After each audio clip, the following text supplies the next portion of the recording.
Սիրելի հայրենակիցներ, ողջունում եմ բոլորիդ։ Հայաստանի Հանրապետության արտաքին քաղաքական մարտահրավերների մեջ այսօր մենք շատ քննարկեցինք մի քանի խնդիր, որոնք մեծ ազդեցություն ունեն հետագա մեր խաղաղության գործընթացի վրա։ Առաջինը TRIP նախագիծներ, որի մասին նաև երեկվանից մենք ունենք բազմաթիվ քննարկումներ մեր լրագրող գործընկերների հետ։ Որն է մեր մոտեցումը TRIP նախագծի վերաբերյալ։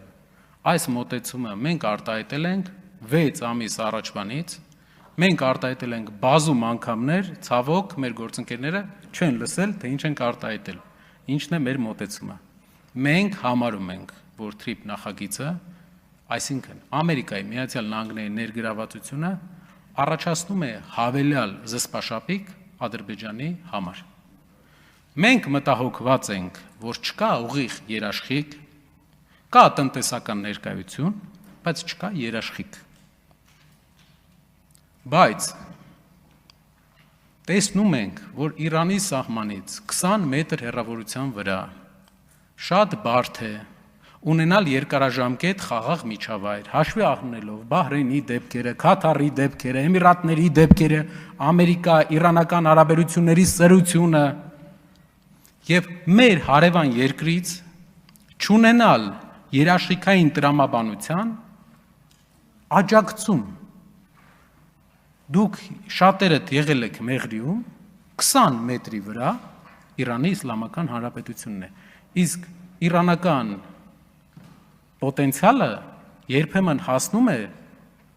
հարյուրավոր կիլոմետրեր։ Մենք տեսանք դա աշխարհի ամենահարուստ երկրների վրա տարածաշրջանի։ Եվ մենք մտահոգված ենք, որ հիմնական խաղացողները ռեգիոնի երաշխիքային մասնակցություն չունեն, եւ դա կբերի ռիսկերի։ Այս խնդիրները, որ մենք ասում ենք, սա այն խնդիրներն են, որի վրա պետք է շեշտ դնել։ Երբ ընդդիմությունը խնդիրը բարձրաձայնում է, օրինակ, եթե 18 թվականից առաջ դուք որպես ընդդիմադիր ուժ բարձրաձայնեիք բանակի խնդիրները, հնարավոր է փոփոխություն լիներ բանակի մոդելի մեջ։ Երբ որ մենք բարձրաձայնում ենք այս խնդիրը, մենք սա ձեր համար չենք բարձրաձայնում, մենք սա մեր հասարակության մեր համար ենք բարձրաձայնում, մեր ժողովրդի համար, որ վաղը էլի կոտրած տաշտակի առջև չհայտնվենք, իսկ ինչու կոտրած տաշտակի, որովհետև մեր երաշխիքը տնտեսական ներդրում է, ազգությամբ ռուս, լավ գործարարի, ում հանդեպ ես ունեմ դրական վերաբերմունք անձնական, բայց մենք չունենք երկրի երաշխիք մեր երկրի խաղաղության պայմանագրի այդ հիմնաքարային գործընթացում։ Եվ սա է մեր տարբերությունը մոտեցման։ Ինչու ենք մենք ասում, որ դա ճանապարհ է եւ այն մյուս տերմինը չենք օգտագործում, որովհետեւ վաղը իշխանությունների փոփոխության ժամանակ, երբ մենք ստիպված լինենք բանակցել դիմացի կողմի հետ, օրինակ Ադրբեջանի ղեկավարության, մենք չենք կարող նրանց ասել եւ ձեռնտու չէ Հայաստանի համար, որ օգտագործվի խոսույթ բացի ճանապարհից։ Ես այսօր ասում եմ դա ճանապարհ է, որpիսի վաղ իրենց հետ բանակցելու ժամանակ ինձ չասեն, բա ասում եք միջանցք է։ Դա ճանապարհ է եւ մենք ամեն ինչ պետք է անենք, սպասում ենք սահմանադրական դատանի որոշմանը, որ ճանապարհի ֆորմատը պահպանվի, հայկական իրավական գործընթացները պահպանվեն։ Իհարկե, ցանկալի կլիներ, որ 18-19 թվականներին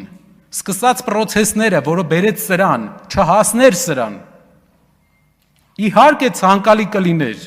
որ մենք չտայինք որևէ ճանապարհային ֆորմատ անգամ, բայց մի քանի ստրատեգիական, դիվանագիտական պարտություններ բերել է մեզ այստեղ։ Առաջի պարտությունը եղել է պատերազմի արդյունքում։ Երկրորդ պարտությունը եղել է Միջանցքի, Լաչինի, Միջանցքի հարցում։ Երրորդ պարտությունը մենք հասանք, երբ որ այս անգամ Միջանցքից, անգամ Արցախի բռնազավթումից հետո մեր հարևան երկիրը ամբիցիա ցույց տվեց մեր հողին եւ մեծ դժվարությամբ հնարավորություն եղավ սուվերենության ձևաչափի մեջ տեղավորել եւ իմանալով մեր հարևաններին, նրանք արդարամիտ մարդիկ չեն, նրանք ամենաժողովրդավար երկիրը չի աշխարհի եւ իմանալով նրանց մենք զգուշացնում ենք մեր հանրությանը, ժողովուրդ քաշելու են մեզ երաշխիքա պետք, հետո չասեն նավը չի գալի, ինքնաթիռը չի գալի, Իրանն է ուրիշ ձև, Արգելի գործընկերներ, լռեք եւ մի միջամտեք։ T90-ը չի գալի, Տիկին Կարապետյան, այո, T90-ը չի գալի, եւ չասեն, եւ այդ իսկ պատճառով մենք այսօր տեսնում ենք մեծ հնարավորություն ունենալ երաշխիքային ավելի լայն բազա։ Դուք վաղ թե ուշ մենք դրան հասնելու ենք, որովհետև դա պայմանագրի շրջանակներից դուրս էլ դու կարող ես ունենալ երաշխիք քո տարածքային ամբողջականության։ Մենք հասնելու ենք մեր տարածքային ամբողջականության երաշխիքի։ Մենք չենք վստահելու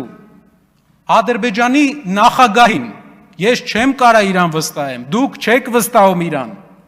Մի համոզեք մեր ժողովրդին, որ մենք վստահենք իրան։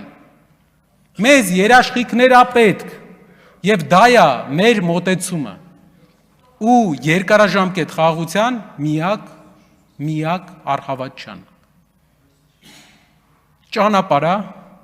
Ճանապարհից ավել ոչ մի բան չի եւ չի կարող լինել,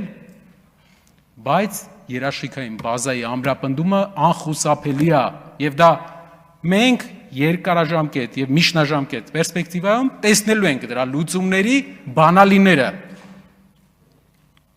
Ինչ վերաբերում է ցեղասպանությանը, այսօր մեր գործընկերներից, քանի որ առավոտվանից ենք թողիցների չեմ հիշում ով, բայց մեր ասեց, որ ինչքան գումար է ծախսվել ցեղասպանության համար։ Հա, հարգելիներս, հայ համայնքը, ով իր կազմակերպչական ամբողջ պոտենցիալով աշխարհով մեկ աշխատելա դրա համար, դա հարյուրավոր, հազարավոր մարդկանց կյանք է։ Դա միավորում է մեր ազգին, դա նպատակ է ու մեր քաղաքական հաղթանակներն է տեղում։ Մեր արտաքին քաղաքական հիմնական մոդելը դա լավ հարաբերություններն են տարածաշրջանի հետ, քանի որ մենք տեսնում ենք, որ տնտեսական զարգացում կա պոտենցիալը լավ հարաբերությունների երաշխիքների պայմաններում, բայց դա չի կարող լինել մեր ընտանիքների անցյալի ուրացման հաշվին։ Կարող եք ասել, որ դուք եք համաձայն, եթե դուք եք համաձայն, պետք չէ քաղաքական որևէ կուսակցության սահմանափակման մեջ դնել ազգային գաղափարները, ուղղակի ասել, որ այդ գաղափարին համաձայն եք։ Մենք արտաքին քաղաքական առաջնահերթությունները խաղաղությունն են, տնտեսական զարգացում գործընկերների, առևտրային գործընկերների ներգրավվածությունը։ Այո։ Եվ նաև մեր ազգի արդար պահանջի իրագործումը կլինի մեր արտաքին քաղաքական գերատեսչության աշխատանքների ուղղություններից մեկը։ Մեր պահանջը, մեր նախնիների թափված արյան գնահատականն է Թուրքիայի Հանրապետության ղեկավարության կողմից Թուրքիայի նախորդող Օսմանյան կայսրության ժամանակ տեղի ունեցած հայ ժողովրդի կոտորածի համար, հայրենազրկման համար, որի արդյունքում այստեղ նստածների կեսից ավելին մի նախնի ունեն այնտեղ։ Եվ դա չի խանգարում մեզ զարգացման համար,